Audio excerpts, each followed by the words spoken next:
Perjuangan peran Muhammadiyah untuk membela Baitul Maqdis, membela Palestina Al-Aqsa ini, itu ternyata kalau ditelusuri memiliki akar sejarah yang panjang. Bahkan sudah sejak awal isu Palestina ini muncul ke permukaan, sebelum ada perang Arab Israel tahun 1948, tokoh-tokoh Muhammadiyah, wakil-wakil resmi PP Muhammadiyah itu sudah bersuara dan memiliki peran secara internasional. Jadi kalau bicara tentang internasionalisasi Muhammadiyah, ini bukan barang baru. Nama harum Muhammadiyah itu di dunia internasional, keterlibatan Muhammadiyah dalam isu-isu pembelaan umat Islam di dunia internasional itu bukan baru sekarang. Jadi internasionalisasi Muhammadiyah itu walaupun diresmikannya di Muktamar Solo kemarin, itu akarnya, sejarahnya itu sudah ada jauh sebelum, bahkan sebelum Indonesia merdeka. Nah, saya ingin kita merefleksikan sejarah ini supaya warga Perserikatan Muhammadiyah ini melek sejarah, kemudian memiliki semangat pembelaan terhadap Masjidil Aqsa, terhadap negeri Palestina yang diberkahi oleh Allah Subhanahu wa Ta'ala. Ketika di Timur Tengah, terutama di Mesir, itu begitu hebat, begitu luar biasa, sehingga menjadi tulang punggung upaya diplomasi Indonesia untuk mendapatkan pengakuan kedaulatan dari negara-negara Islam yang ada di Timur Tengah, dan membuahkan hasil perjuangan selama puluhan tahun itu. Pada tahun 44, 1 tahun sebelum Indonesia merdeka, itu yang namanya Mufti Besar Palestina, Syekh Muhammad Amin Al-Husaini, sudah berbicara di radio internasional dari Jerman tentang kemerdekaan Indonesia sebagai bangsa muslim terbesar di dunia pada saat itu. Nah, jadi Syekh Amin Al-Husaini itu tahun 44 yang sudah menyuarakan kemerdekaan Indonesia di forum internasional, ini ternyata sangat dekat dengan tokoh-tokoh Muhammadiyah. Bagaimana sejarahnya? Ada di situ disebutkan, ya, tokoh yang paling dekat dengan Syekh Muhammad Amin Al-Husaini itu, nama yang kita kenal adalah Profesor Abdul Qahar Muzakir. Itu beliau lahir di Jogja, putra seorang abdi dalam, seorang ulama yang ada di Kauman, Yogyakarta. Itu belajar ke Mesir dari tahun 1925 sampai beliau lulus tahun 1936, ya. Dan beliau ketika Profesor Qahar Muzakir ini ada di Mesir itu sangat aktif menyuarakan tentang kemerdekaan Indonesia, dan itu motornya orang Muhammadiyah. Ini tokoh yang pertama itulah Profesor Qahar Muzakir, begitu masih mudanya itu aktif menyuarakan kemerdekaan Indonesia di Timur Tengah dan sering mengirim tulisan dalam bahasa Arab, disebarkan ke koran-koran yang ada terbit di Kairo dan disebarluaskan di seluruh Timur Tengah. Karena dulu pusat diplomasi, pusat kebudayaan, pusat kegiatan politik dunia Arab itu ada di Kairo, disebarluaskan oleh koran-koran itu, sehingga masyarakat muslim di Timur Tengah itu mengenal Indonesia melalui siapa? Tulisan-tulisannya Abdul Qahar Muzakir. Nah, dari situlah bertemu kepentingan dengan pergerakan perjuangan Palestina. Karena nama beliau itu sudah masyhur tahun 30 di Mesir, dikenal oleh tokoh-tokoh pemimpin-pemimpin pergerakan Islam di negara-negara Timur Tengah, maka beliau diundang khusus oleh Syekh Muhammad Amin Al-Husaini untuk hadir di Muktamar Alam Islami yang dilaksanakan di Yerusalem, di Al-Quds pada tahun 1931. Ini muktamar dunia Islam pertama yang berbicara tentang agenda pembebasan Al-Quds atau Baitul Maqdis, dan mengeluarkan white paper. Apa white paper itu? Kayak istilahnya apa ya? Buku putih tentang Palestina. Ini sesungguhnya faktanya begini. Sehingga tahun 31 beliau mengundang itu, dan mengundang secara khusus mahasiswa Indonesia yang ada di Mesir karena sudah namanya dikenal. Itulah Abdul Qahar Muzakir. Nah, ini orang Muhammadiyah, tokoh Muhammadiyah pertama yang terlibat dalam urusan Palestina. Ya, setelah negara Indonesia berdiri, Bapak Ibu dirahmati Allah, beliau tetap aktif menyuarakan pentingnya perjuangan Palestina. Pentingnya perjuangan Palestina ini betul-betul beliau perjuangkan terus. Tahun 54 beliau masih menggeluti isu Palestina ini setelah Indonesia merdeka. Ya, ada panitia keselamatan Palestina yang diketuai oleh Profesor Amjad Yuhawi dan Syekh Ali Tontowi. Ya, kala itu diantar oleh Menteri Luar Negeri Indonesia saat itu, yaitu Tajuddin Yusuf, dan utusan Kementerian Agama namanya Saleh Suaibi. Tahun 1969, setelah tumbangnya Orde Lama, Orde Baru berdiri, Pak Harto, itu tokoh-tokoh Islam membuat atau mendeklarasikan Badan Pembela Masjidil Aqsa. Maka beliau masuk dalam jajaran pimpinan pusat. Itu deklarasinya di Masjid Agung Al-Azhar. Itu ditulis dalam majalah Kiblat tahun 69, bahwa Qahar Muzakir menjadi pimpinan Badan Bela Masjidil Aqsa itu bersama-sama dengan Muhammad Pak Nasir, yang mantan Perdana Menteri NKRI pertama, Haji Anwar Cokro Aminoto, anaknya Hos Cokro Aminoto, kemudian Kiai Haji Abdul Mu'ti, dan Kiai Haji Ahmad Bukhar. Jadi beliau masih intens menggeluti masalah Palestina. Inilah sejarah yang tidak boleh kita lupakan. Profesor Abdul Qahar Muzakir.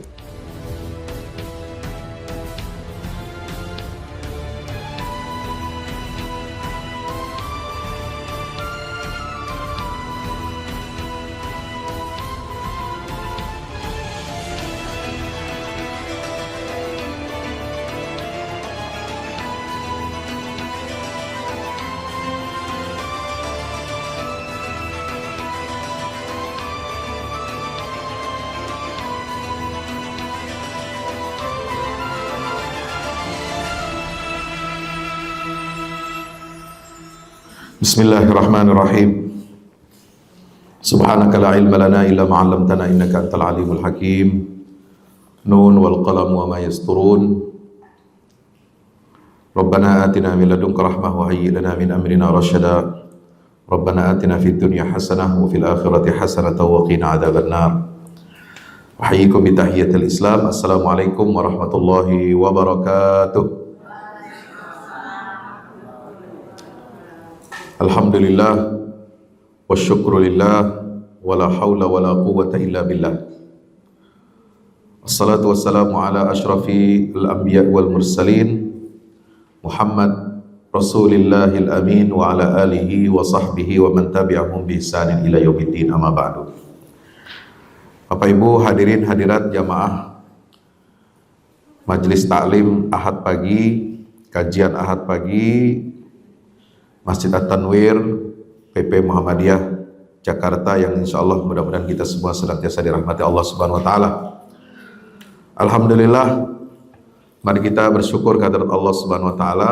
Hari ini kita diperkenankan, dimudahkan, dilancarkan niat kita, perjalanan kita untuk sampai di majelis ilmu.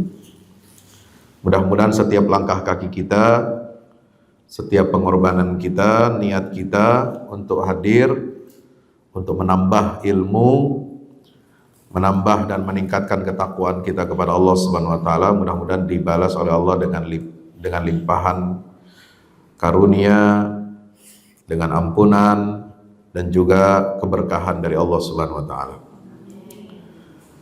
Pada kesempatan kali ini, alhamdulillah kita sudah berada di bulan apa? Zulqa'dah. Bulan Zulqa'dah, bulan berikutnya adalah Zulhijjah, setelah itu Muharram, adalah rangkaian 3 bulan yang termasuk 4 bulan yang haram. Satu lagi bulan Rajab. Apa itu bulan haram? Bulan haram ini adalah bulan yang diistimewakan, diagungkan dan dimuliakan Allah. Kenapa demikian? Karena kita dilarang untuk bermaksiat. Loh, apa bulan lain nggak boleh bermaksiat? Ya nggak boleh tetap. Apa dibolehkan? Ya tidak boleh. Kenapa 4 bulan yang haram ini kok kita tidak boleh bermaksiat? Bukan berarti di bulan lain boleh. Lalu apa fungsi larangan? Fala tazlimu fihinna anfusakum.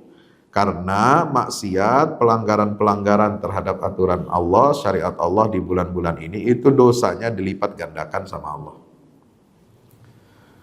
Ya, biasanya yang dilipat gandakan itu adalah amal soleh, pahalanya. Nggak pernah Allah melipat gandakan dosa, itu nggak ada.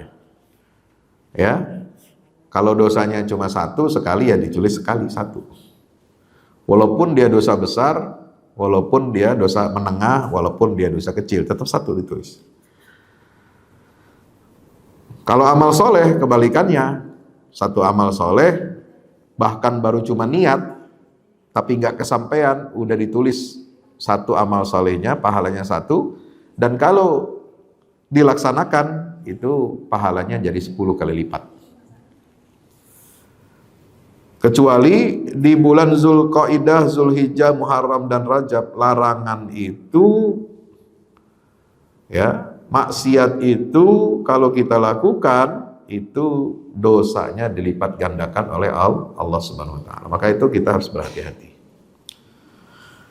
Nah, Bapak Ibu dirahmati Allah, yang kedua tema yang saya bawakan pada kajian ilmiah pada pagi hari ini adalah Muhammadiyah dan peran sejarahnya dalam perjuangan bela Palestina.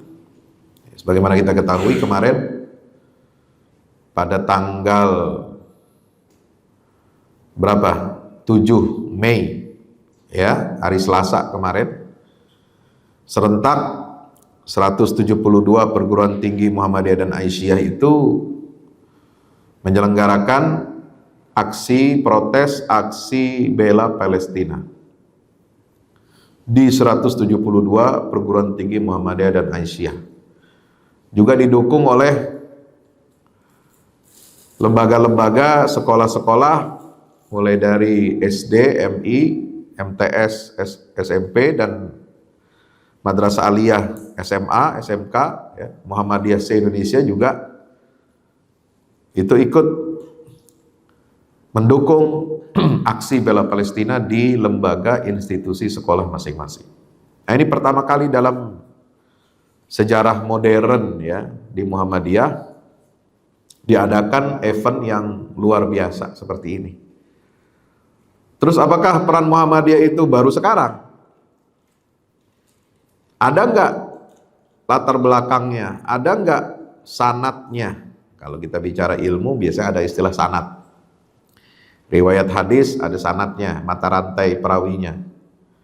Kalau riwayat Al-Quran, kita baca Quran, qiraat sab'ah, semua harus ada sanadnya. Nah, perjuangan peran Muhammadiyah untuk membela Baitul Maqdis, membela Palestina Al-Aqsa ini, itu ternyata kalau ditelusuri memiliki akar sejarah yang panjang.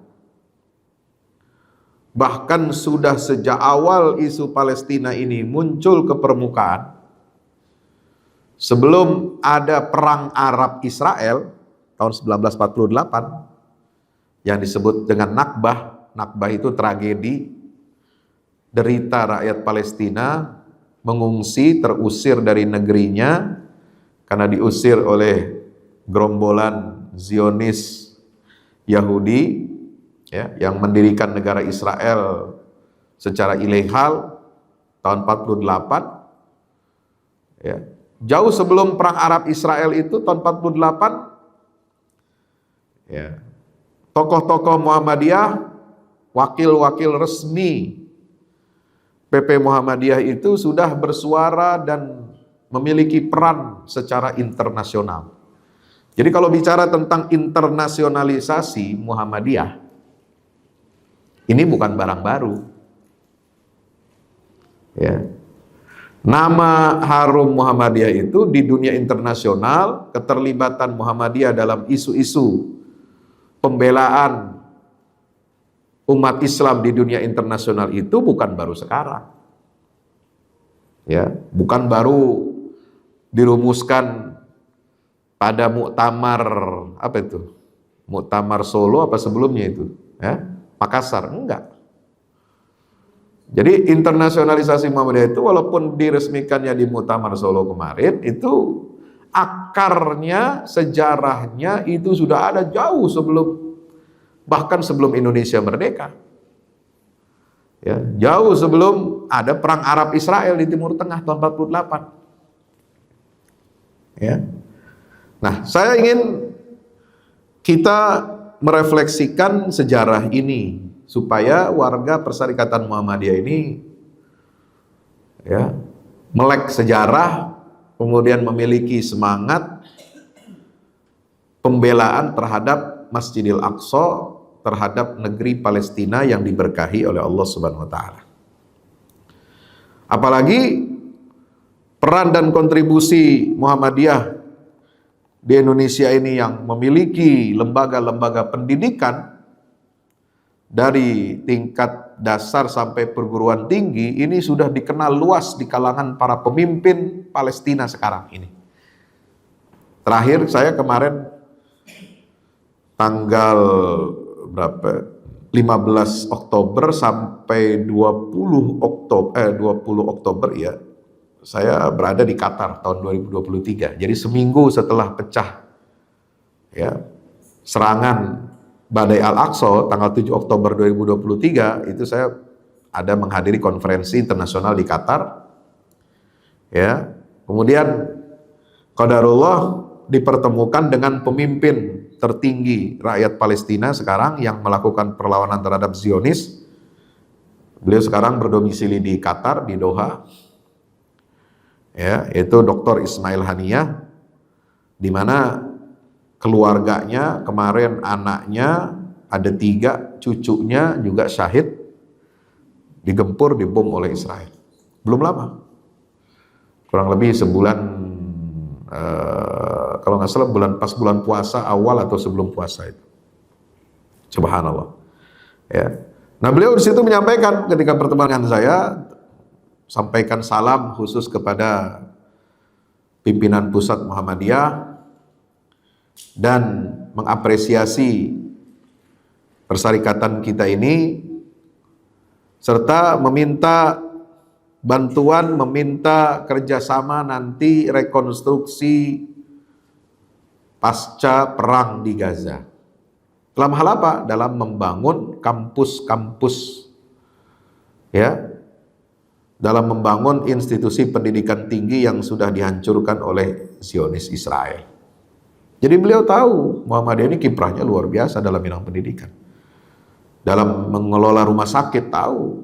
Nah, beliau minta bagaimana Muhammadiyah bisa berkontribusi, tentu saja melalui pemerintah Indonesia, tetapi Muhammadiyah diminta secara khusus untuk ikut nanti membangun kembali Gaza pasca perang, rekonstruksi terutama dalam pembangunan rumah sakit dan pembangunan kampus-kampus pendidikan tinggi di jalur Gaza. Nah, ini kita harus bangga, ya. Kita harus bersyukur kepada Allah bahwa di dunia internasional, di dunia Islam, ya, rakyat Palestina itu ternyata sangat berharap, ya, memiliki harapan yang tinggi kepada Persyarikatan Muhammadiyah ini untuk bersama membangun kejayaan Islam, membangun peradaban Islam, dan untuk membebaskan tentu saja negeri Palestina dan Masjidil Aqsa dari penjajahan Zionis Israel. Nah, apa akar sejarahnya Muhammadiyah itu dalam perjuangan bela Palestina? Ya, saya bisa sebutkan beberapa tokoh, beberapa nama yang intensif berbicara, ya, tentang perjuangan membela Palestina ini itu sejak tahun 1930-an. Ya. Sebelum Indonesia merdeka, ketika di Timur Tengah mahasiswa-mahasiswa dari Indonesia ini, dari Hindia Belanda, kalau dulu kita menyebutnya begitu, itu berupaya untuk memperkenalkan Indonesia, memperkenalkan upaya-upaya masyarakat Indonesia ini untuk meraih kemerdekaan dari penjajahan Belanda. Ya, aktivitas mahasiswa Indonesia di Timur Tengah, terutama di Mesir, itu begitu hebat, begitu luar biasa, sehingga menjadi tulang punggung upaya diplomasi Indonesia untuk mendapatkan pengakuan kedaulatan dari negara-negara Islam yang ada di Timur Tengah. Dan membuahkan apa? Hasil perjuangan selama puluhan tahun itu membuahkan hasil pada tahun 44, 1 tahun sebelum Indonesia merdeka, itu yang namanya Mufti Besar Palestina, Syekh Muhammad Amin Al-Husaini, sudah berbicara di radio internasional dari Jerman, ya, tentang kemerdekaan Indonesia sebagai bangsa Muslim terbesar di dunia pada saat itu. Waktu itu Syekh Amin Al-Husaini ini memihak dalam Perang Dunia Kedua, itu memihak, ya, koalisi Jerman. Ya, Jerman ini dianggapnya sebagai lawannya Inggris, karena Inggris itu dulu yang menjajah Palestina, menjajah negara-negara Arab. Ya, setelah Perang Dunia ke-1, itu yang namanya negara-negara Arab itu, Pak, di bawah kendali, di bawah mandat Inggris Raya, Britania Raya. Sebagian negara Arab juga dijajah oleh Prancis setelah Perang Dunia ke-1.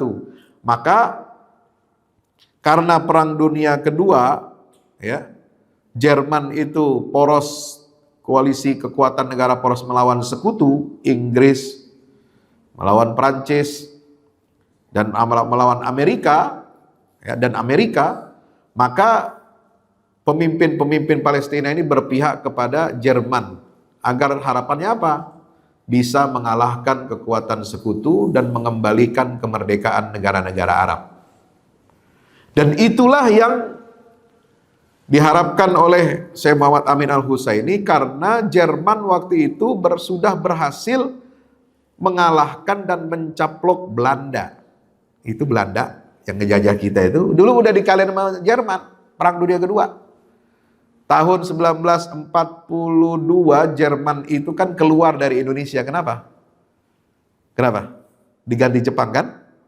Kenapa? Karena dia kalah dalam Perang Dunia Kedua, itu negaranya dicaplok, dikuasai oleh Jerman.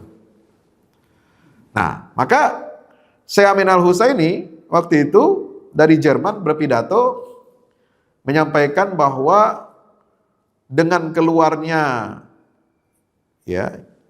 penjajah Belanda dari Indonesia, negara mayoritas muslim terbesar di dunia, maka dia berharap Indonesia ini akan segera merdeka.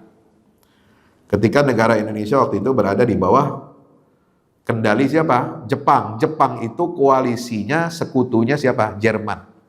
Nah, cuman Jepang itu perangnya di kawasan Asia Pasifik. Kalau Jerman perangnya di kawasan Eropa. Eropa Barat udah digilas semua sama dia. Prancis itu di bawah penjajahan Jerman. Belanda udah di bawah Jerman. Ya. Austria di bawah Jerman, Hongaria di bawah Jerman, Polandia sampai ke Eropa Timur. Bahkan sudah akan mencaplok Moskow, Rusia. Itu tentara Jerman udah mau sampai ke Moskow, Rusia. Cuma kemudian kalah dan dipukul balik oleh Stalin waktu itu. Kisahnya dalam sejarah Perang Dunia. Lalu kemudian qadarullah, kemudian Jerman itu kalah. Ya. Nah, jadi Syekh Amin Al-Husaini itu tahun 44 yang sudah menyuarakan kemerdekaan Indonesia di forum internasional, ini ternyata sangat dekat dengan tokoh-tokoh Muhammadiyah. Bagaimana sejarahnya? Ada di situ disebutkan, ya, tokoh yang paling dekat dengan Syekh Muhammad Amin Al-Husaini itu, yaitu nama yang kita kenal adalah Profesor Abdul Qahar Muzakir. Nah, itu beliau lahir di Jogja, ya, putra seorang abdi dalam, seorang ulama yang ada di Kauman, Yogyakarta. Ya, itu belajar ke Mesir. Dari tahun 1925 sampai beliau lulus tahun 1936. Ya, dan beliau ketika Profesor Qahar Muzakir ini ada di Mesir itu sangat aktif menyuarakan tentang kemerdekaan Indonesia. Dia mendirikan organisasi namanya Perpindom.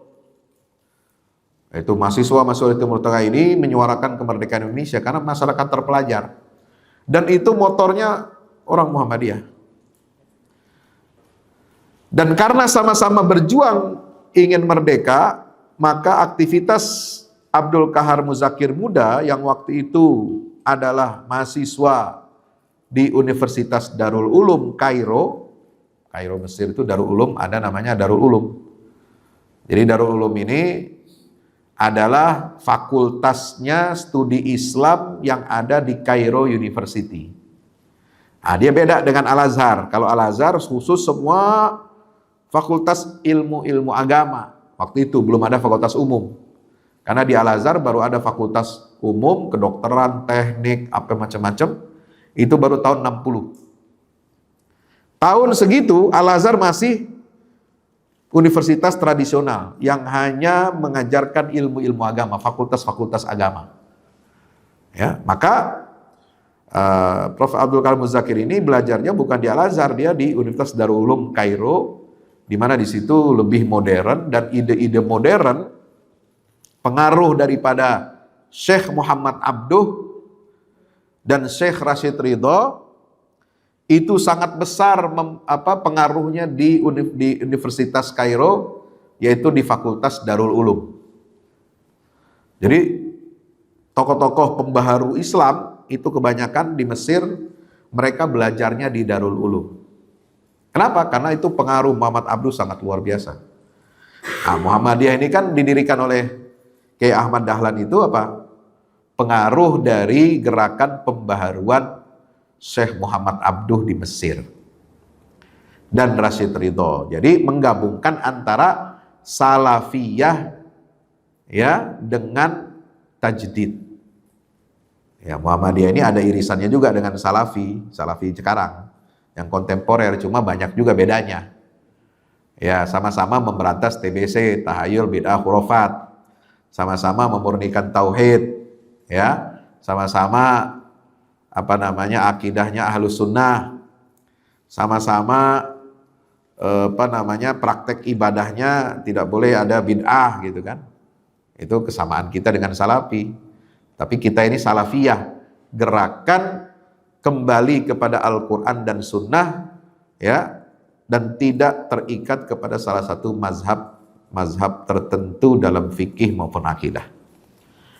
Nah, cuma sekarang ada bedanya salafiyah dengan salafi ini. Salafi kontemporer ini sekarang, ya, banyak bedanya dengan Muhammadiyah. Ya, jadi kalau dalam urusan kunut sama, kagak kunut subuh. Urusan ubudiyah hampir mirip.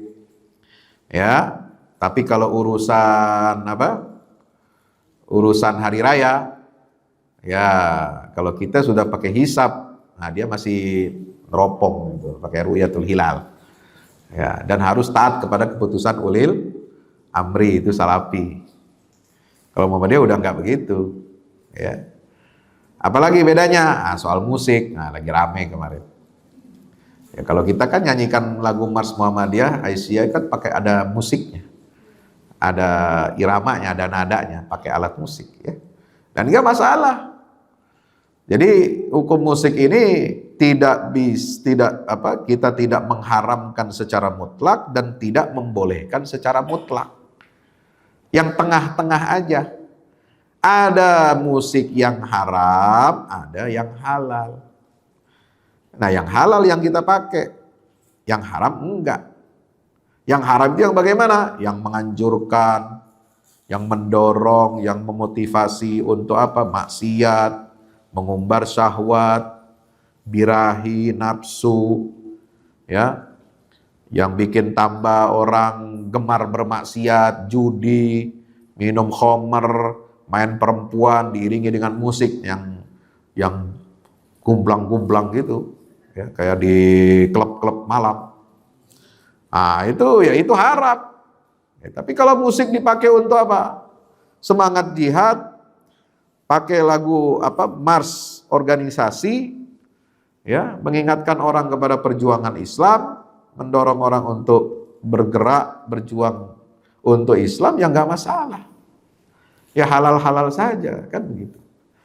Nah itu, jadi makanya dulu tokoh Muhammadiyah itu banyak di mana? Karena dulu di Al-Azhar itu masih sangat tradisional, konvensional, dan pelajaran fikihnya dan akhirnya itu fikih mazhab. Makanya tokoh Muhammadiyah kalau ke Mesir belajarnya, ya, di Darul Ulum, karena ide Muhammad Abduh itu sudah banyak diterima di Darul Ulum Universitas Kairo itu. Sementara Al-Azhar masih menentang ide-ide pembaharuan Muhammad Abduh. Baru setelah itu, periode berikutnya, mulailah diterima ide-ide pembaharuan Abduh ini di Universitas Al-Azhar. Ada beberapa rektor Al-Azhar, Grand Syekh Al-Azhar itu yang dulu adalah murid-muridnya Syekh Muhammad Abduh, seperti Syekh, ya, Mustafa Abdul Razik, ya, Syekh Mahmud Shaltut, ya, kemudian siapa lagi? Ada beberapa syekh itu, termasuk Syekh Muhammad Mustafa Al-Maraghi, itu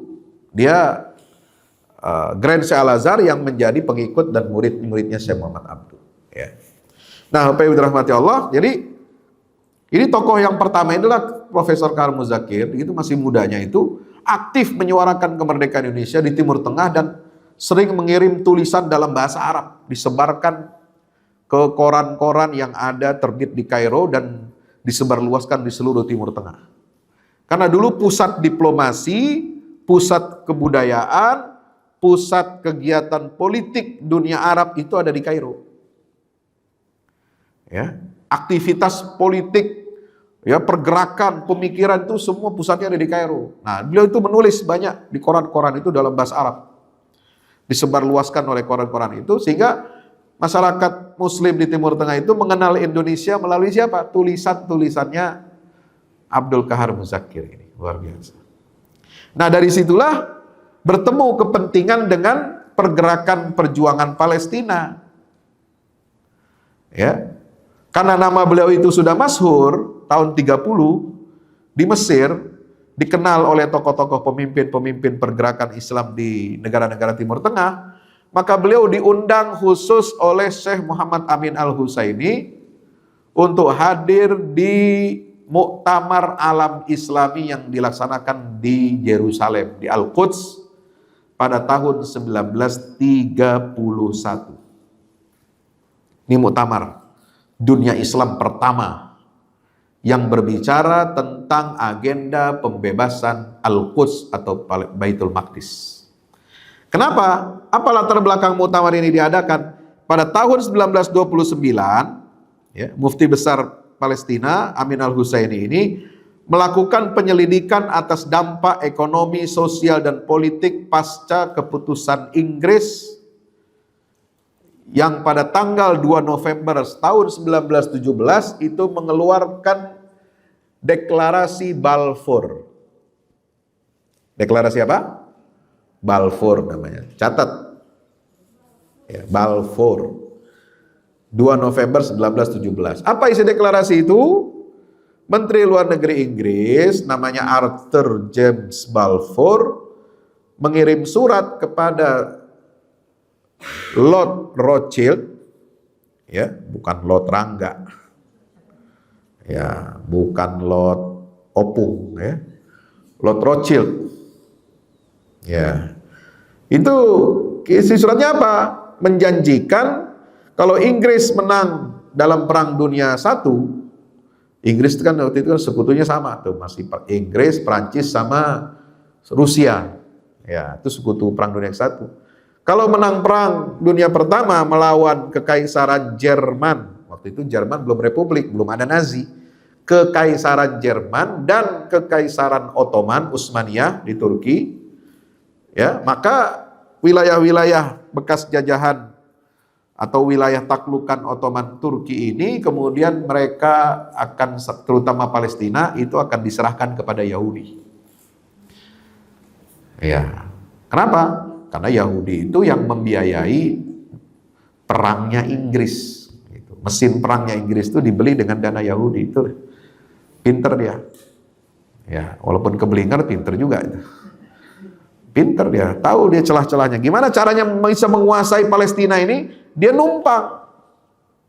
Dia nggak punya pasukan, dia nggak punya negara, dia nggak punya senjata, dia nggak bisa mengambil tanah Palestina itu untuk dimiliki Yahudi karena ditentang selama puluhan tahun oleh seorang Sultan Ottoman namanya Sultan Abdul Hamid II. Berkuasa dari tahun 1867 sampai beliau dilengserkan tahun 1909. Kenapa dia dilengserin? Karena ada gerakan Turki muda yang dipimpin oleh Mustafa Kemal, ya, yang kemudian diberi julukan Atatürk, bapaknya orang Turki. Dia bukan bapaknya orang Turki. Ya, bapaknya orang Turki itu ya Osman Ghazi yang mendirikan Daulah Utsmaniyah. Itu bapaknya orang Turki itu, yang menyatukan seluruh suku-suku Turki menjadi imperium besar di dunia. Ya. Itu apa? Ya, dilengserkan kenapa? Salah satunya gerakan Turki muda ini setelah diteliti, itu ternyata dimodalin sama Yahudi. Kenapa? Karena Sultan Abdul Hamid ini menolak 2 kali tawaran untuk Kongres Zionis Yahudi Internasional, ya, Theodor Herzl habis konferensi Yahudi Zionis pertama di Swiss di kota Basel tahun 1897, dia menghadap Sultan Ottoman minta diizinkan supaya boleh membeli tanah-tanah Palestina untuk orang Yahudi. Beli, bukan minta gratis, bukan. Belinya aja mesti kudu izin. Nah, kalau kita sekarang jual-jual tanah kagak pakai izin, kagak kulo nuwun, ya, ke penguasa, beli aja, ya kan? Nah, dulu nggak bisa.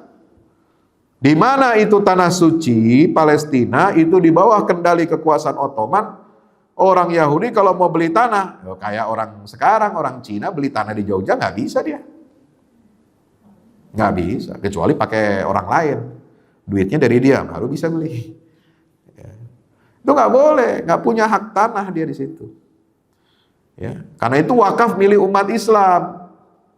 Wakaf dari zamannya Rasulullah, ya, sebelum ditaklukkan Yerusalem itu Rasulullah sudah mewakafkan tanah Palestina itu kepada Tamim bin Aus Ad-Dari. Ada riwayat sejarahnya di Hebron. Kemudian di masa Umar bin Khattab ditaklukkan secara damai, ya, penguasa atau patriark Kristen, Kristen, ya, Timur, ya, itu menyerahkan Yerusalem secara sukarela kepada Khalifah Umar bin Khattab. Sehingga mulai sejak itu Palestina itu menjadi tanah wakafnya milik umat Islam. Seluruh penguasa-penguasa Muslim dilarang untuk menjual tanah Palestina ini kepada orang lain. Nah, sampai di masa Sultan Abdul Hamid II, Yahudi mulai berani. Karena dia apa? Dia udah punya kekuatan fulus. Ya, punya kekuatan uang yang dahsyat, ya, untuk beli-beli tanah itu. Ya. Karena sejak abad keberapa? Abad ke-17, keluarga Rothschild ini itu keluarga bankir di Eropa terbesar. Dia pertama ada di Frankfurt. Kemudian anak usahanya beranak pinak, anak-anaknya semua dididik jadi bankir. Di Paris, di London, di mana-mana, di Austria, di Wina, itu dia punya bankir, punya bank. Ya, punya duit banyak. Jadi ditolak proposal Theodor Herzl ini untuk membeli tanah Palestina secara apa? Mahal, harganya mahal. Tergantung sultan kasih harga berapa. Oh, kalau zaman sekarang, oh, udah selesai itu. Ya kan? Nah, tinggal dikasih upeti aja, dia tiap bulan dapat. Ya kan? Nah, penguasa zaman sekarang kan begitu, mainnya semua rata-rata. Ya. Nah, kalau dulu enggak, sultannya enggak mau. Ente mau tawarin duit sebanyak apa juga enggak mau. Ya. Bahkan bukan hanya itu, ditawarinya bukan soal beli tanah, kemudian ada upeti buat sultan, enggak. Tapi dijanjikan 3 hal. Ya, semua hutang-hutang luar negeri Kesultanan Ottoman itu akan dihapuskan, akan dibayarin sama Yahudi. Coba bayangin, hutang luar negeri kita dibayarin sama orang. Kira-kira mau nggak kita? Ya ente aja deh, nggak usah jauh-jauh, pinjam duit 5 juta. Kira-kira kalau dibayarin sama Al-Azizmu mau nggak? Oh, pengen banget. Oh, minal gorimin. Nah ini, padahal lo memang suka ngutang, ya. Konsumtif. Ngaku-ngakunya minal gorimin, minta bantuan ke Al-Azizmu. Nah, itu Blegendes namanya. Ya. Ya. Nggak mau. Ya, walaupun dibayarin hutangnya nggak mau, kata Sultan. Yang kedua, dibangun industri. Supaya industri di wilayah Ottoman ini maju. Bikin pabrik tekstil, bikin ini, pabrik gandum, macam-macam semua. Nggak mau. Yang ketiga apa? Mau dibangun, diperbaharui alutsista, senjata, persenjataan tentara Turki itu akan diperbaharui, dibeliin sama Yahudi. Nggak mau. Apa kata Sultan? Ini bukan tanah saya. Ini punya umat Islam semuanya. Ya.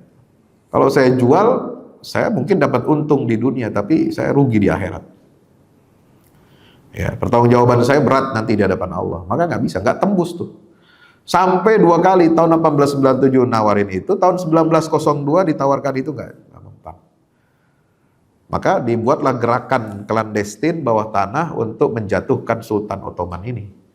Nah, itu berhasil dikudeta tahun 1909. Nah, mulai itulah ya, kejatuhan Palestina itu diawali dari jatuhnya Sultan Abdul Hamid II, karena sultan yang ada setelahnya itu hanya boneka.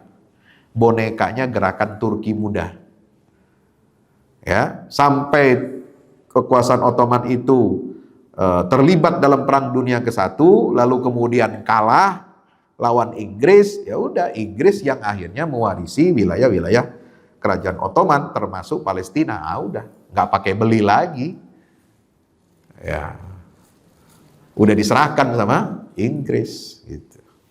Nah, apa yang dirahmati Allah. Nah, itu tahun 29 Mufti Al-Azhar ini Mufti Palestina ini sudah ya beliau itu melakukan penyelidikan dampak ekonomi sosial politik ya, terhadap politik Inggris dengan janji Balfour itu, yang melahirkan, yang mendorong gelombang migrasi bangsa Yahudi terus-menerus dari seluruh dunia ke tanah Palestina.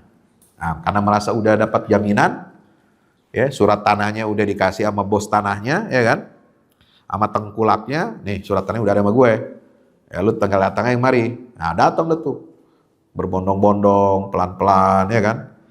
Itu udah gelombang imigrasinya luar biasa banyak, ya, sehingga menimbulkan konflik yang tidak terselesaikan sampai tahun 1930. Dari tahun 1917 sampai 30 luar biasa perampasan aset rakyat Palestina itu dilakukan oleh gerombolan Zionis yang didukung oleh milisi-milisi, ya, pasukan-pasukan kecil, ya, Yahudi yang dibentuk oleh Inggris. Ya. Nah, maka dibuatlah Muktamar Alam Islam ini, mengundang tokoh-tokoh dari seluruh dunia Islam untuk merumuskan bagaimana tahapan perjuangan kita untuk menahan dan menghentikan laju gelombang migrasi bangsa Yahudi. Ya, maka Syekh Amin Al-Husaini menyiapkan Muktamar Alam Islami pada tanggal 20 Oktober 1930 dan mengeluarkan white paper. Apa white paper itu? Kayak istilahnya apa ya? Buku putih. Ya. Buku putih tentang Palestina. Nih sesungguhnya faktanya begini. Apa isinya? Bahwa imigrasi Yahudi ini harus dihentikan. Ya, orang Yahudi tidak dibolehkan membeli tanah selama masih ada orang Arab yang belum punya tanah. Nah, perusahaan-perusahaan agen-agensi Yahudi didukung oleh pemerintah Inggris menolak buku putih yang dikeluarkan oleh Syekh Amin Al-Husaini ini, ya, karena merugikan kaum Yahudi. Inilah akar konflik Arab Israel. Sehingga tahun 31 beliau mengundang itu, dan mengundang secara khusus mahasiswa Indonesia yang ada di Mesir, karena sudah namanya dikenal. Itulah Abdul Qahar Muzakir. Nah, ini orang Muhammadiyah, tokoh Muhammadiyah pertama yang terlibat dalam urusan Palestina. Ya. Nah, kemudian setelah lulus dari Darul Ulum Kairo, beliau kemudian menunaikan ibadah haji, kembali ke tanah air. Sebelum pulang ke tanah air dia haji dulu. Lalu kemudian sampai di tanah air masih ada gejolak di Timur Tengah, beliau kemudian kembali lagi ke Mesir, ya, untuk apa? Dalam rangka mewakili Muhammadiyah, ya, menjalankan misi diplomatik untuk merespon penjajahan Israel atas Palestina. Itu dalam muktamar tahun 1937, di mana Abdul Qahar Muzakir ini membawa mandat dari 34 organisasi Indonesia termasuk Muhammadiyah untuk menghadiri konferensi di Syria yang menyerukan aksi pembebasan Palestina. Jadi Abdul Qahar Muzakir ini itu sejaman, ya, seusia barangkali, kemungkinan besar seusia dengan, ya, pemimpin ulama Palestina, ya, yang namanya Syekh Izzuddin Al-Qassam. Al-Qassam itu sekarang namanya diabadikan menjadi nama pasukan brigade militernya Hamas sekarang, yang ada jalur Gaza yang melancarkan serangan ke Israel. Itu semasa, karena revolusi itu terjadi tahun 36. Revolusi Izzuddin Al-Qassam itu. Dan itu seusia masih Abdul Qahar Muzakir ini masih hidup. Dan tahun 37 beliau diundang ke Syria. Kemungkinan besar ketemu di situ. Kemungkinan besar, walaupun tidak ada dokumentasi fotonya. Ya. Karena Izzuddin Al-Qassam ini orang Palestina asli, lalu kemudian dia hijrah dengan bapaknya keluar dari Palestina karena diusir-usirin itu sama Yahudi itu. Beliau tinggal di mana? Di Syria karena berbatasan dengan Palestina. Dari Syria dia memimpin perlawanan revolusi rakyat Palestina untuk melawan penjajahan Zionis. Waktu itu belum ada negara Israel. Ya, nah subhanallah, Bapak Ibu yang dirahmati Allah, itulah peran serta tokoh Muhammadiyah ini, ya. Apakah setelah selesai beliau dari studinya di Mesir, kegiatan itu, kemudian setelah Indonesia merdeka, apakah beliau lupa tentang isu Palestina? Enggak. Ya, setelah negara Indonesia berdiri, Bapak Ibu dirahmati Allah, beliau tetap aktif menyuarakan pentingnya perjuangan Palestina. Ya. Pentingnya perjuangan Palestina ini betul-betul beliau perjuangkan terus. Ya. Seperti apa? Misalnya di Harian Umum Kedaulatan Rakyat, ya, tanggal 8 Juni 1954, Kahar Muzakir menulis, ya, tulisan, ya, menyambut tamu anggota Panitia Keselamatan Palestina. Itu jadi headline berita, ya, di Korean Harian Kedaulatan Rakyat yang terbit di Jogja. Tahun 54 beliau masih menggeluti isu Palestina ini setelah Indonesia merdeka. Ya, ada Panitia Keselamatan Palestina yang diketuai oleh Profesor Amjad Yuhawi dan Syekh Ali Tontowi. Ya, kala itu diantar oleh Menlu, Menteri Luar Negeri Indonesia saat itu, yaitu Tajuddin Yusuf, dan utusan Kementerian Agama namanya Saleh Suaidi. Tahun 1969, setelah tumbangnya Orde Lama, Orde Baru berdiri, Pak Harto, itu tokoh-tokoh Islam membuat atau mendeklarasikan Badan Pembela Masjidil Aqsa.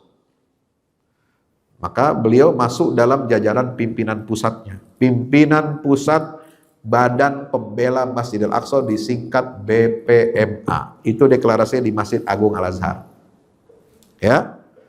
Itu ditulis dalam majalah Kiblat tahun 69. bahwa Kahar Muzakir menjadi pimpinan Badan Pembela Masjidil Aqsa itu bersama-sama dengan Muhammad Natsir, Pak Nasir, ya, mantan Perdana Menteri NKRI pertama, Haji Anwar Cokro Aminoto, anaknya Hos Cokro Aminoto, kemudian Kiai Haji Abdul Mu'ti dan Kiai Haji Ahmad Bukhari. Jadi beliau masih intens menggeluti masalah Palestina ini. Apa peran Badan Pembela Masjid Al-Aqsa ini, BPMA? Misalnya pada tahun 1971, BPMA ini berhasil menggalang donasi rakyat Indonesia, mengirimkan uang sejumlah $7.000. Zaman itu besar, $7.000. Ya, untuk obat-obatan, pembelian ambulans, dukungan untuk mujahid dan korban perang dari kalangan umat Islam maupun umat agama lain di Palestina. Ya, itu luar biasa. Sampai tahun-tahun berikutnya. Inilah sejarah yang tidak boleh kita lupakan. Ya, Profesor Abdul Kahar Muzakir. Tokoh kedua, Bapak Ibu yang dirahmati Allah Subhanahu wa taala, siapa tokoh kedua? Itu adalah tokoh Muhammadiyah ini adalah namanya Profesor Dr. Haji Muhammad Rasidi. Bahkan beliau pernah menjadi wakil ketua umum PP Muhammadiyah. Ya, saat ketuanya adalah Kiai Haji A.R. Fakhruddin. Ya, tuh. Beliau juga mendirikan Dewan Dakwah Islamiyah Indonesia. Ya, sebagai tempat berkumpulnya para aktivis mantan Partai Masyumi yang dibubarkan oleh Soekarno tahun 60, kemudian tidak diizinkan lagi untuk bangkit, ya, pada era Orde Baru. Pak Harto tidak mengizinkan, tapi hanya mengizinkan bentuknya sebagai ormas, yaitu Persaudaraan Muslimin Indonesia, namanya Parmusi. Parmusi sempat jadi partai, jadi nggak boleh pakai nama Masyumi, namanya Partai Parmusi, bukan Masyumi, walaupun isinya orang Masyumi. Parmusi ini lalu kemudian tahun 73 diperintahkan oleh Pak Harto untuk berfusi, namanya jadi P3, Partai Persatuan Pembangunan. Habis fusi tahun 73, 2024 tamat, kagak lolos dia. Ya, kalau kagak istiqomah begitu emang, ya kan? Makin kecil hilang gitu. Nauzubillah min dzalik. Ya, mudah-mudahan kita doakan, mudah-mudahan pelanjutnya mudah-mudahan ada yang beres, ya. Ada yang bagus. Nah, Profesor Haji Muhammad Rasidi ini adalah diplomat Indonesia pertama di Timur Tengah. Ini juniornya Abdul Qadir Muzakir. Jadi setelah Profesor Abdul Qadir Muzakir ini pulang ke Indonesia tahun 37, ya sudah aktif di Indonesia, sampai Prof. Abdul Qadir Muzakir ini menjadi anggota panitia persiapan kemerdekaan Indonesia dan tim perumus, tim 9 yang merumuskan Piagam Jakarta, itu sebagai cikal bakal Pancasila yang kita kenal sekarang. Itu kan rumusannya 22 Juni tahun 45. Siapa perumusnya? Dari Muhammadiyah itu ada 2, yaitu Ki Bagus Hadikusumo dan Abdul Qadir Muzakir. Ya, luar biasa. Nah, beliau sudah senior, sudah ke Indonesia, sudah aktif di politik kemerdekaan Indonesia. Nah, juniornya yang ada di Mesir itu adalah Profesor Haji Muhammad Rashidi. Waktu itu dia sedang mengambil S2 di Darul Ulum, kemudian mengambil S3-nya di Sorbonne University. Ya, lalu kemudian menjadi guru besar tamu di McGill University pada tahun 1960 sampai 1970-an. Nah, jadi tokoh Muhammadiyah yang menjadi Menteri Agama RI pertama, ya, ketika Indonesia baru lahir, itu Menteri Agama pertamanya itu dari Muhammadiyah, itu Profesor Dr. Haji Muhammad Rashidi, ahli tentang orientalisme, dia pakar orientalis. Ya, dan banyak menguasai bahasa-bahasa, termasuk Prof. Qadir Muzakir itu juga banyak menguasai bahasa. Bukan hanya bahasa Arab dan Indonesia, tapi bahasa Inggris, bahasa Belanda, Prancis, termasuk bahasa Ibrani, bahasa Yahudi, itu Pak Kahar itu bisa. Ya. Nah, Pak Rashidi ini ya banyak berkontribusi untuk menggalang kemerdekaan Palestina dan juga Indonesia pada satu waktu. Ya, karena sama-sama ini bangsa terjajah. Indonesia waktu itu agresi militer Belanda, mau kembali ke Indonesia. Palestina waktu itu sedang mengalami ancaman Israel mendirikan negara baru di Palestina, namanya negara Israel. Nah, beliau ini banyak menulis ya tentang Palestina, tentang perjuangan, bagaimana beliau menggalang dukungan ya untuk mendapatkan kedaulatan dari negara-negara sahabat di Timur Tengah. Untuk dukungan apa? Pengakuan kedaulatan terhadap Republik Indonesia yang baru lahir. Nah, itu. Jadi kalau kita lihat sejarahnya itu luar biasa.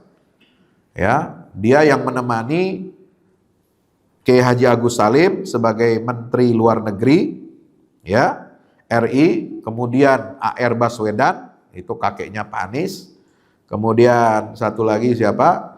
Nazir Pamuncak, itu 3 orang yang diutus dari Jakarta, dari Yogyakarta untuk ke Mesir ya, melobi pemerintah negara-negara Arab, negara Muslim untuk mengakui kedaulatan Indonesia.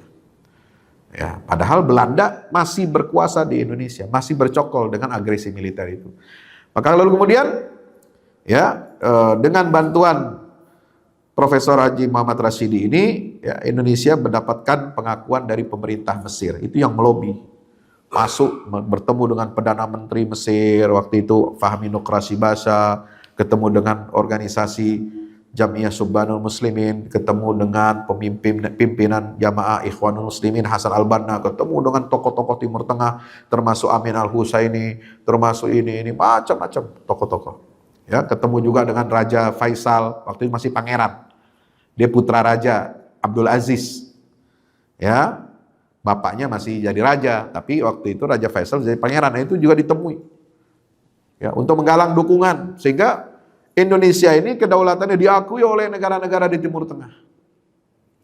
Nah, itulah peran diplomasi Muhammadiyah dalam kemerdekaan Indonesia dan juga isu kemerdekaan perjuangan Palestina. Terakhir yang ingin saya sampaikan adalah ya, ulama kita yaitu Buya Hamka. Ya, Buya Hamka. Ini banyak sekali menggeluti isu Palestina. Ya. Dan bisa kita baca dalam karya tafsirnya.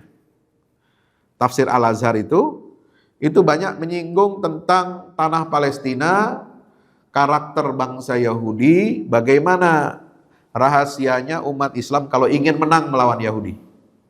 Di tafsir Al-Azhar. Udah pernah baca belum? Belum? Bapak punya? Punya nggak? Punya? Dibaca? Oh, jarang baca. Ya, harus punya itu tafsir Al-Azhar ya. 9 jilid. Ya, itu penting ya. Warga Muhammadiyah ini ya jangan ngaku Muhammadiyah lah kalau nggak punya tafsir Al-Azhar itu. Ya, sayang kalau nggak dibaca itu. Luar biasa itu tafsir Al-Azhar ini. Itu banyak menyinggung tafsir ayat-ayat yang berkaitan dengan Bani Israel. Ya wajar aja karena Al-Quran ini sepertiganya kan tentang kisah para nabi, ya kan? Nabi dan Rasul yang wajib kita imani ada berapa, Pak? Ada berapa? Yang wajib kita imani 25 namanya yang ada dalam Quran.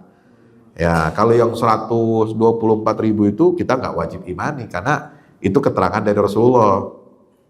Jadi imannya itu secara umum aja global.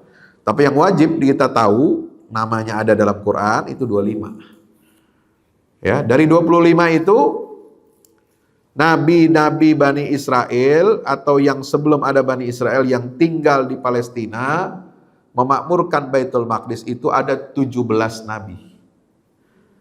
Jadi lebih dari 2/3 nabi itu tinggalnya di mana? Di Baitul Maqdis. Mulai dari Nabi Ibrahim sampai Nabi Isa. Ya, itu berapa tuh? Hitung aja dah. Nah, Ibrahim, terus Ishak, Yakub, Ismail tuh ya di Arab ya. Nah itu semua di sana tuh. Sampai Nabi Musa, Sulaiman, Daud, Sulaiman, terus Yahya, ya Isa, Zakaria itu semua. Lut enggak di situ? Oh iya, termasuk Lut di situ Baitul Maqdis ya. Lut Baitul Maqdis.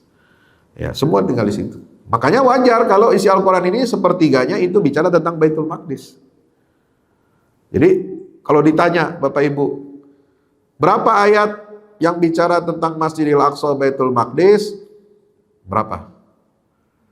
Ya kadang-kadang jawabannya apa? 1.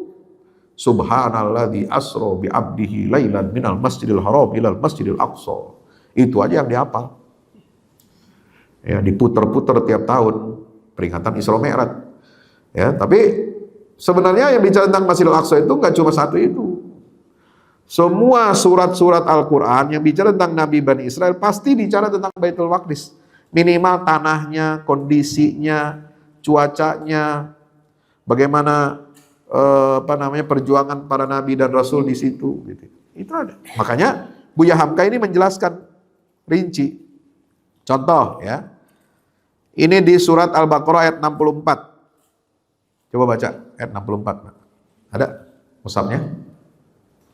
Ayo baca surat Al-Baqarah ayat 64. Apa? Buka ayo.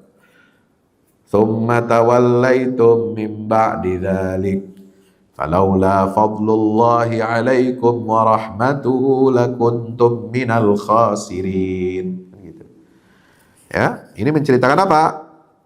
Tentang kenapa Bani Israel itu masih bisa eksis padahal dia sudah melanggar ketentuan Allah, aturan Allah. Nah, jawabannya itu kalau bukan karena karunia Allah dan rahmat Allah, maka kalian termasuk orang yang merugi. Itu buat Bani Israel. Bagaimana dengan umat Islam? Sama, umat Islam juga kalau tidak mendapatkan rahmat dan karunia Allah pasti rugi. Umat Islam meninggalkan agama Allah, meninggalkan ajaran Nabi Muhammad, pasti dia rugi. Makanya situ Buya Hamka bilang apa? Apa rahasianya? Kenapa bangsa Arab Muslim ini kalah melawan Israel dalam perang tahun 67? Bahkan perang sebelumnya tahun 48, 56, 67, 73 kalah. Bangsa Arab ini perang melawan Israel. Apa rahasianya?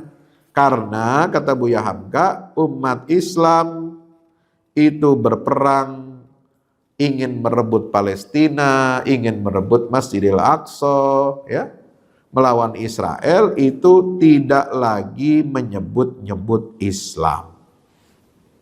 Kok bisa? Orang Islam nggak nyebut-nyebut Islam? Ya bisa.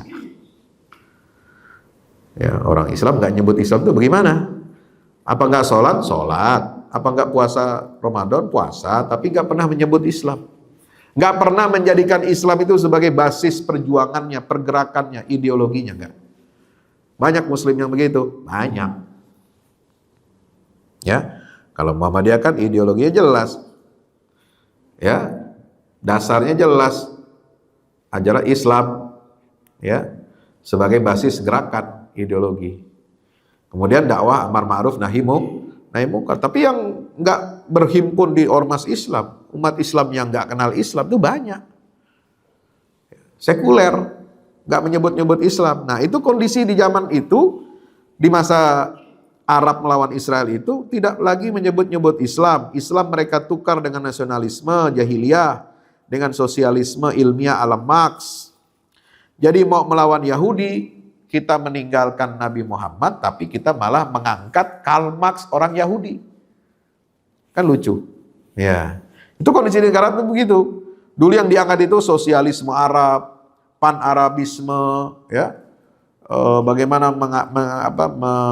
karena blok Arab itu waktu itu kan mendukung blok Uni Soviet. Ya. Bahkan yang Islam itu diperangi oleh rezim-rezim Arab waktu itu. Yang mengusung ideologi Islam itu ya tidak boleh ya bergerak dalam ranah politik. Nah, itu. Jadi sudah dicurigai duluan. Ya, kalau menentang pan-Arabisme dan sekularisme dikatakan apa? Kelompok fundamentalis, radikal dan sebagainya. Nah, ini rahasianya kenapa bangsa Arab itu kalah melawan Israel. Karena nggak lagi menggunakan Islam sebagai basis ideologi dan pergerakan. Ini kata Buya Hamka. Yang kedua, ketika membahas surat Al-Maidah 24, ya, ciri-ciri orang-orang Yahudi, bangsa Yahudi yang dipimpin oleh Nabi Musa, selamat dari kejaran Fir'aun, tapi mereka kemudian nggak mau berjuang. Nah ini kata Buya Hamka, itu tabiatnya mereka lebih suka menjadi budak. Terus menjadi bangsa yang penakut, ya, tidak mau berjuang. Dan mereka hanya berani mengatakan kepada Nabi Musa, qalu ya Musa inna lan nadkhulaha abadan madamu fiha fadhhab anta wa rabbuka faqatila. Hei Musa, ya, kami tidak akan masuk ke Baitul Maqdis itu selama-lamanya selama musuh kami orang Palestina itu masih ada di dalam. Ya. Maka pergilah engkau dan Tuhanmu berperang. Ya. Jadi kami di sini duduk-duduk saja, kalian aja yang berperang. Tuhan, ya, Musa dan Tuhannya berperang. Kita di sini duduk aja. Nah itu. Nah ini kan ucapan yang kurang ajar, ya. Sehingga apa? Allah menghukum Bani Israel 40 tahun dibiarkan tersesat, terlunta-lunta, berputar-putar tanpa arah di gurun Sinai. 40 tahun. Ya. Nah, selama 40 tahun berputar-putar itu yatihuna fil ard qala fa innaha muharramatun alaihim arba'ina sanatan yatihuna fil ard. Ya, di ayat 26 surat Al-Maidah barulah bisa lepas dari apa? Mental budak itu. Jadi dibersihin. Masa 40 tahun itu masa pembersihan mental. Dengan apa? Lahirnya generasi baru Bani Israel yang kemudian kepemimpinan Nabi Musa itu dilanjutkan oleh Nabi Yusha bin Nun. Makanya Yusha bin Nun itu memimpin Bani Israel setelah Nabi Musa wafat. Yang dipimpin oleh Yusha bin Nun adalah generasi Bani Israel yang baru tumbuh. Ya, bukan Bani Israel yang bejat seperti yang dipimpin oleh Nabi Musa sebelumnya. Maka Yusha bin Nun bisa berjihad mengajak Bani Israel itu untuk masuk ke Baitul Maqdis dan berhasil. Itu dalam hadis riwayatnya ada. Dan satu-satunya ya orang yang diizinkan oleh Allah untuk berperang di Baitul Maqdis, masuk ke Baitul Maqdis, sholat di sana. Setelah bertempur perang itu karena apa? Karena doa Nabi Yusha bin Nun, ya Allah, ini waktunya udah mau dekat maghrib. Peraturannya dari Allah, kamu harus masuk ke negeri itu sebelum maghrib, sebelum terbenam matahari. Ini gimana udah mau dekat maghrib ini? Udah asar, udah kesorean, mau maghrib, ini belum menang kita. Maka dia minta berdoa kepada Allah. Dia pandang itu matahari, wahai matahari, kamu itu hamba Allah. Kamu itu suruhan Allah. Sama, saya juga hamba Allah, saya disuruh sama Allah. Ya Allah, tahanlah matahari ini, jangan sampai dia terbenam dulu sebelum kami menang melawan musuh. Itu pertama kali matahari itu berhenti, Pak. Berhenti, kagak jalan, kagak muter dia. Kenapa? Untuk kasih kesempatan atas izin Allah supaya umat Islam Bani Israel waktu itu dipimpin oleh Yusha bin Nun bisa memenangkan pertempuran sebelum maghrib. Itu sejarahnya pernah ada begitu. Yang itu menyampaikan siapa? Nabi kita Muhammad Sallallahu Alaihi Wasallam. Disebutkan juga tentang Baitul Maqdis ini oleh Buya Hamka dalam surat Al-Maidah 54, 55, 56 ya. Tentang ciri-ciri orang beriman, bagaimana Khalifah Umar bin Khattab itu bisa menaklukkan Yerusalem. Apa kata Buya Hamka? Kemudian itu pada zaman Khalifah Umar bin Khattab, beliau sendiri dimohonkan oleh uskup dan patriark Palestina untuk datang menerima penyerahan kekuasaan dari mereka. Dan mereka diberi status zimmi, perlindungan. Maka ayat yang tengah kita tafsirkan ini pun adalah salah satu bayangan apa yang akan terjadi. Ya, selain menyuarakan, ya Bapak Ibu rahmati Allah, selain menyuarakan apa Palestina melalui kitab tafsirnya, Buya Hamka juga aktif mengampanyekan kemerdekaan Palestina. Siapa? Beliau pernah bertemu langsung dengan sosok Grand Mufti Al-Quds, yaitu Said Muhammad Amin Al-Husaini. Ya, ada fotonya di sini. Ini ada buku, ada bukunya saya simpan. Ini ada foto dokumen. Ya, Buya Hamka bertemu, bersilaturahim dengan Syekh Muhammad Amin Al-Husaini. Ya. Kemudian apa? Dalam tafsirnya beliau mengutip perkataan Mufti Agung Palestina di surat Al-Maidah 54 tentang kerugian dan keuntungan ini. Maka saya teringat perkataan Mufti Palestina yang terkenal ketika penulis bersama teman, yaitu Saudara Asad, pada bulan Oktober 50 berjumpa dengan beliau. Antara lain beliau berkata, kami telah rugi besar karena Palestina direbut oleh Yahudi dan lebih dari 1 juta orang Arab kehilangan tanah airnya. Itu ketika menyebabkan apa? Ya ayyuhalladzina amanu may yartadda minkum an dini fasawfa ya'tillahu biqaumin, dan seterusnya, yuhibbu wa yuhibbuna, dan seterusnya. Jadi ketika menafsirkan 54 surat Al-Maidah ini, ketika Allah apa? Mengganti satu kaum dengan kaum yang lain. Nah, Mufti Amin Al-Husaini bilang, kami rugi besar kehilangan Palestina karena direbut Yahudi dan lebih dari 1 juta orang Arab kehilangan tanah air. Tapi Allah telah mengganti kerugian kami itu dengan untung yang lebih besar. Yaitu apa? Dengan bangsa pemeluk Islam yang jumlahnya berjuta-juta mencapai kemerdekaannya, yaitu Indonesia dan Pakistan. Nah, dia mencontohkan bagaimana Allah mengganti generasi kaum yang sudah menjauh dari agama, ya, dengan kehilangan negerinya, yaitu Palestina. Ternyata Allah ganti dengan jumlah orang Islam yang jauh lebih besar, ratusan juta waktu itu. Indonesia dan Pakistan ini meraih kemerdekaannya pada tahun-tahun yang hampir sama dengan peristiwa Nakbah Palestina tahun 1948. Maka itu Buya Hamka berdoa, ya, mari kita berdoa semoga kita kaum muslimin dapat memenuhi kelima keutamaan yang disebutkan Tuhan dalam ayat ini, dan mencintai pula akan seluruh orang beriman di dunia ini. Janganlah bertemu hendaknya apa yang diperingatkan oleh almarhum Kiai Dahlan dengan ucapannya yang terkenal. Jadi beliau mengatakan jangan sampai ucapan Kiai Ahmad Dahlan ini terjadi. Apa kata Kiai Ahmad Dahlan? Islam bisa hilang dari Indonesia, tetapi dia tidak akan hilang dari muka bumi. Betul nggak? Betul.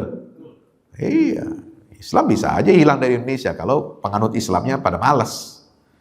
Penganut Islamnya pada kere, penganut Islamnya pada berkelahi, bertengkar terus. Urusan musik aja ribut, kagak beres-beres. Ya, orang disuruh ngebangun nggak mau, tapi disuruh ribut musik mau. Ya, bangun masjid bisa kita Muhammadiyah, tapi orang lain suruh ngebangun masjid kagak mau dia, maunya ngerebut masjid Muhammadiyah. Ya kan kurang ajar, ya.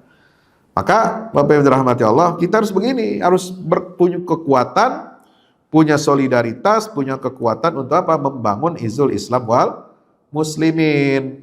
Nah, termasuk juga nanti dalam kesempatan yang lain barangkali bisa nanti saya sampaikan ini bagaimana tafsir Buya Hamka bicara tentang ayat 64 surat Al-Maidah. Ya. Tentang deklarasi Balfour, ini menarik. Ya. Dikaitkan dengan surat Al-Maidah ayat 64.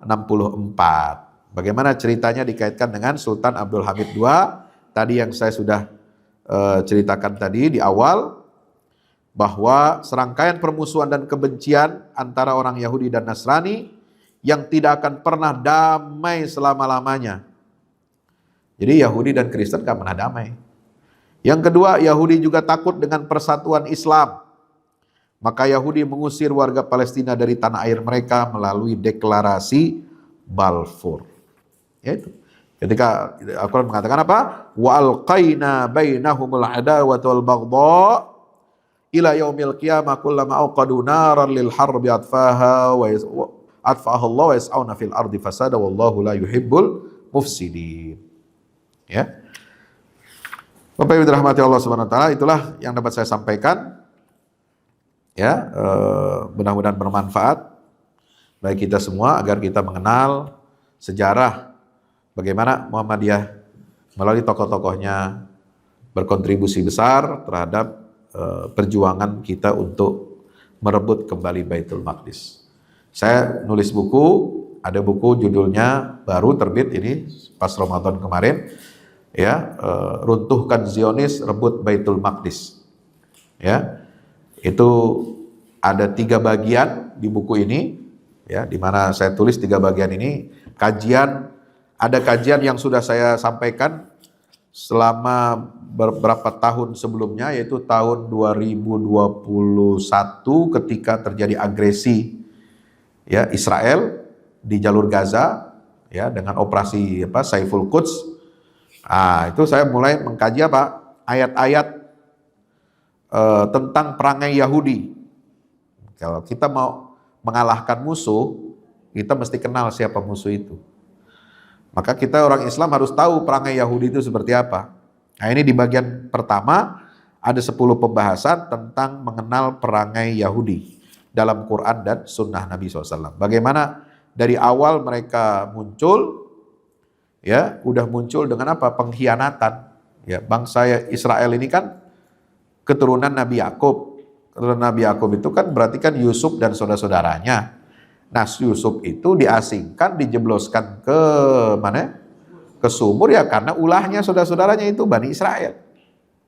Itu aja udah jelas. Sampai akhirnya kebinasaan Bani Israel itu sudah dinubuatkan dalam Al-Quran, yaitu surat Al-Isra atau Bani Israel ayat 4-8. Itu udah saya jelaskan ini semua. Bagaimana rencana Allah untuk membinasakan Bani Israel di akhir zaman. Karena bangsa yang dilaknat oleh Allah yang masih eksis cuma dia doang nih satu. Yang lain dulu udah hancur.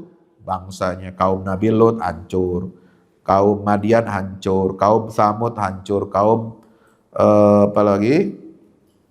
kaum Ad hancur. Ya, itu bangsa-bangsa yang membangkang itu dihancurkan, dibinasakan oleh Allah, gak ada sisanya sekarang. Nah, sekarang yang masih ada ceritanya, kisahnya dalam Al-Quran, dan masih ada eksis sampai sekarang, sampai hari kiamat, itu tinggal Israel. Nah, Israel itu nanti akan dibinasakan di akhir zaman. Itu sesuai dengan roadmap yang ada dalam Al-Quran. Ini ada di buku ini. Bagian kedua, menyalakan kepedulian pada Al-Aqsa.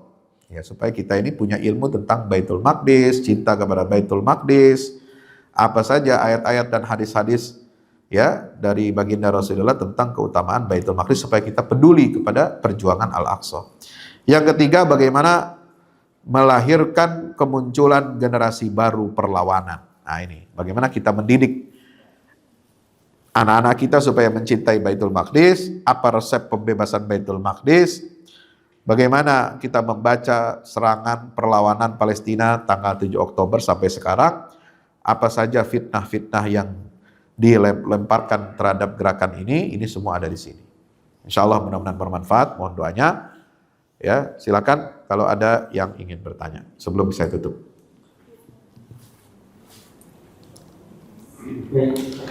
Itulah tadi pemaparan materi yang disampaikan oleh Dr. Haji Fahmi Salim Ubaid LC. Memang pada Bapak Ibu yang ingin bertanya terkait Muhammadiyah dan perjuangan bela Palestina.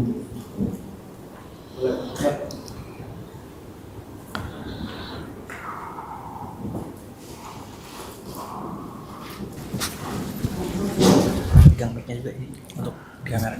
Pegang dulu.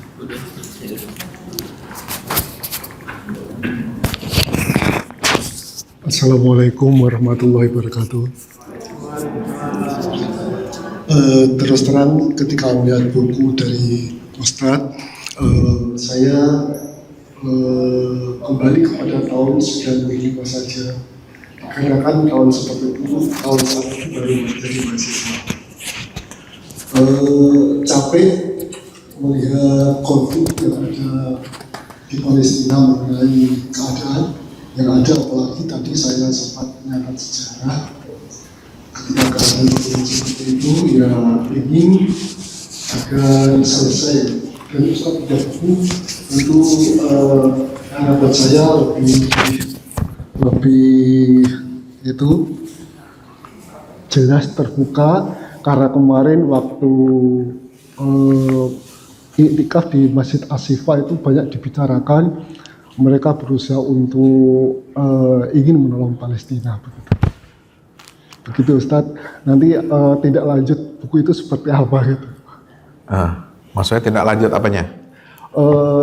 Kalau individu membaca kan hanya sebatas tahu, tapi kan ketika berhadapan dengan kekuatan senjata rudal seperti itu kan nggak akan mampu Ustadz. Itu ya Ustadz. Baik, terima kasih. Nah ini pertanyaan penting. Ya, kalau pertanyaan itu disalahpahami, ini bahaya. Jadi, apakah penting kita baca buku sekarang supaya membela Palestina? Itu nanti kan orang memahami begitu. Ya, apakah bisa pemahaman kita terhadap Palestina ini hanya selesai dengan buku dan ilmu, lalu kemudian kita tidak ada aksi apa-apa bersenjata? Begini, mungkin Bapak Ibu belum tahu ya, Salahuddin Al-Ayyubi kenal? Kenal? Ya tahu lah ya, belum pernah kenalan ya.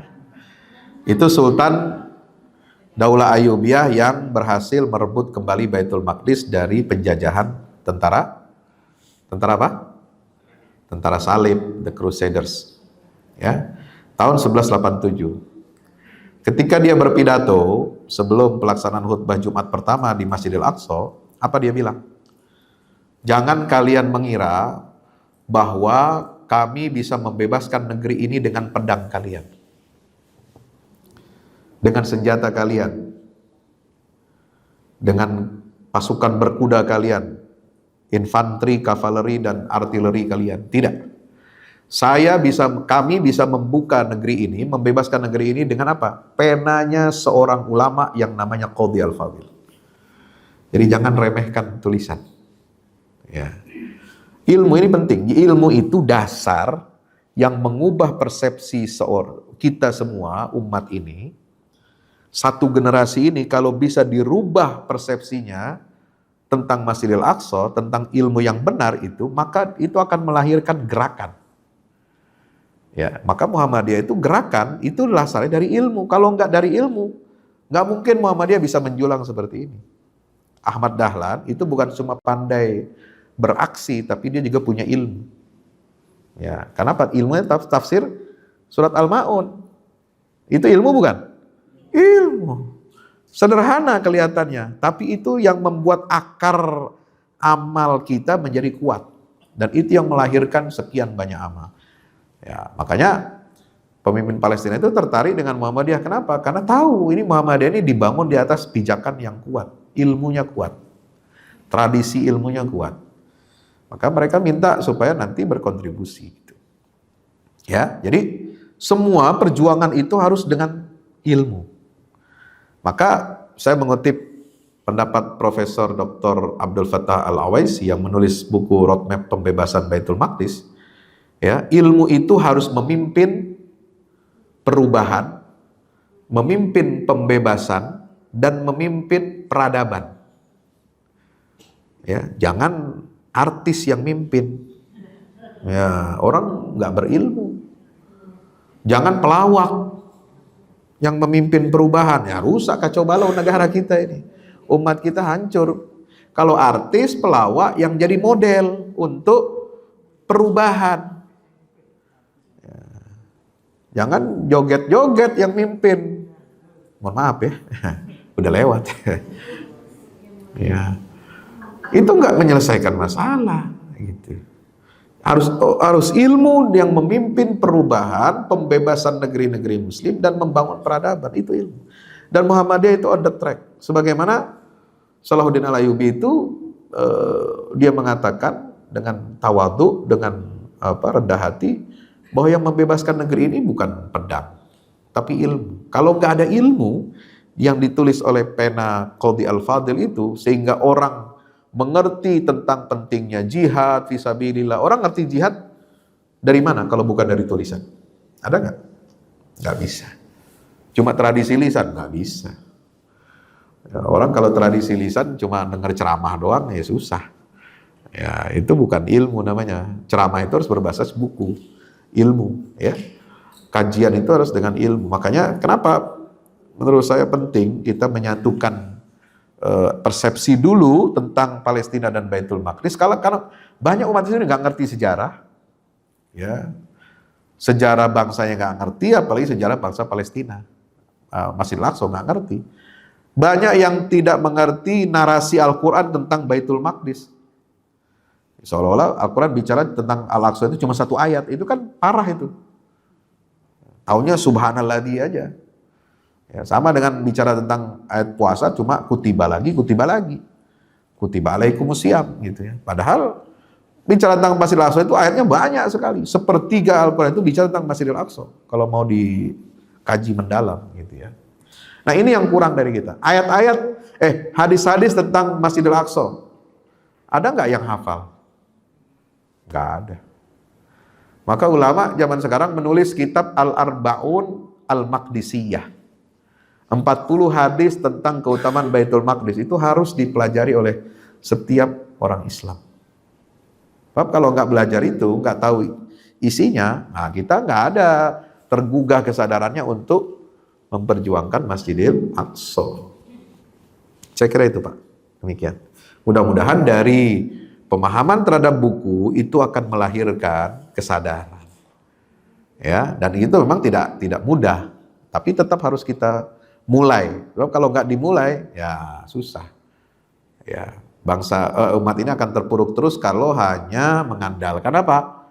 Ya, kenapa? Perjuangan secara militer dan diplomatik gagal. Kenapa? Karena kita tidak memprioritaskan ilmu. Itu kesimpulan saya setelah membaca buku tebal Roadmap Nabawiyah Pembebasan Baitul Maqdis. Ya kan? Perjuangan militer, 4 kali perang Arab Israel, nggak ada hasilnya, kalah. Malah Masjidil Aqsa dirampok oleh Israel. Ya, perjanjian damai, diplomasi, Oslo sampai sekarang nggak ada hasilnya. Tanah Palestina makin digerogoti. Kenapa? Karena kita mengalah, karena jihad tidak diajarkan. Ya, membahas Palestina tanpa mengaitkannya dengan perlawanan jihad fisabilillah, tanpa keutamaan Masjidil Aqsa, nol besar, nggak akan ada hasilnya. Maka itu perlulah gerakan ilmu itu, insya Allah. Demikian.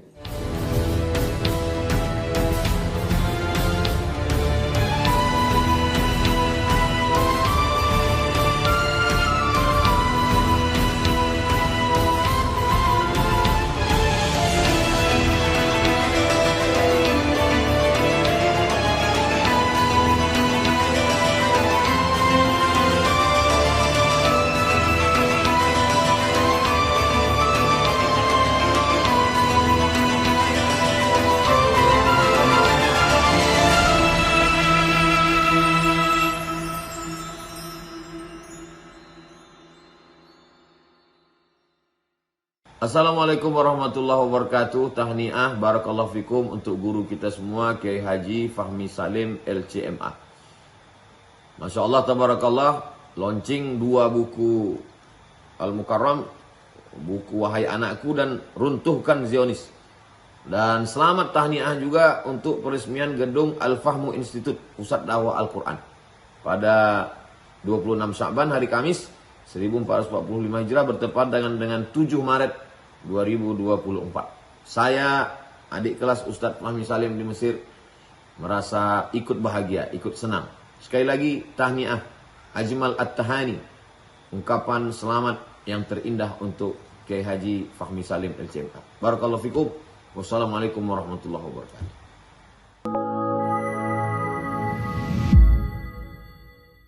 Yang terbaru dari Ustadz Fahmi Salim, buku Runtuhkan Zionis Rebut Baitul Maqdis, buku yang siap membuka cakrawala pikiran dan batin sahabat, sudah bisa dipesan sekarang juga. Hasil yang dicapai para mujahidin dalam pertempuran Badai Al-Aqsa 7 Oktober 2023 memiliki arti penting ataupun nilai strategis, bukan hanya dalam pembuktian bahwa kekuatan Israel bisa dikalahkan bahkan oleh pihak yang memiliki persenjataan jauh di bawahnya, melainkan juga dalam menyadarkan dunia Islam, terutama para pemimpinnya yang memilih menjadi penonton ketimbang membantu sesama saudaranya. Buku ini adalah salah satu bentuk dukungan dan ikhtiar dengan niat berjuang bersama-sama dengan mujahid Palestina. Tak sekedar memberikan informasi, membeberkan fakta atau data kepada halayak di Indonesia. Buku ini juga hadir untuk meluruskan tudingan bahkan fitnah terhadap para pejuang di sana. Betapapun kita berada jauh dari Al-Quds, melalui buku ini kita akan dapatkan bagaimana kita bisa memperoleh pahala yang sebanding dengan para pejuang di garda terdepan di negeri perlawanan Palestina. Dapatkan buku Runtuhkan Zionis Rebut Baitul Maqdis segera.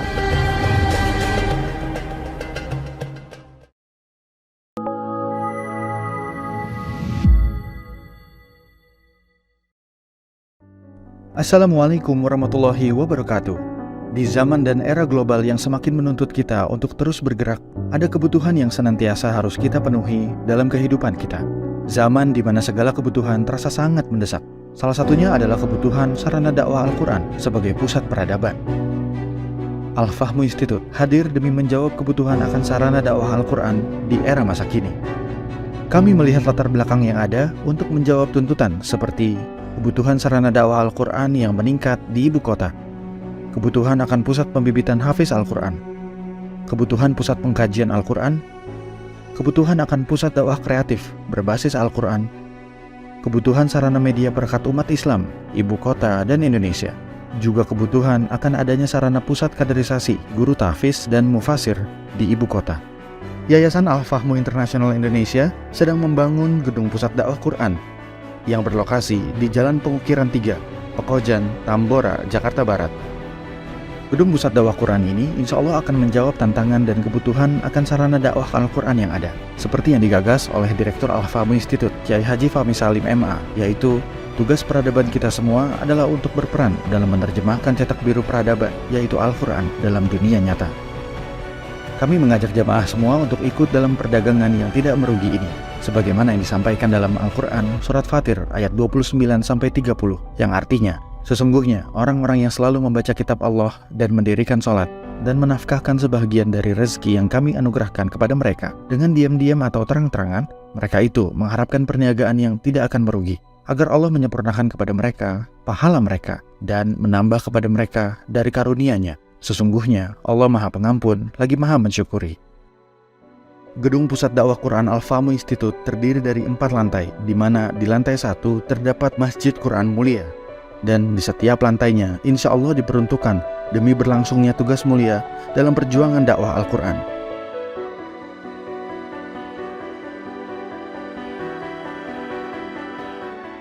Berikut adalah rencana anggaran biaya yang dibutuhkan dalam pembangunan gedung pusat dakwah Quran.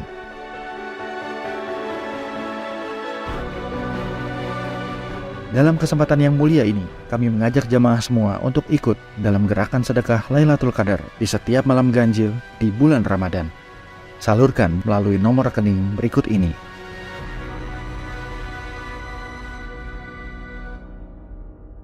Al-Fahmu Institute, bahagiakan Indonesia dengan dakwah Quran.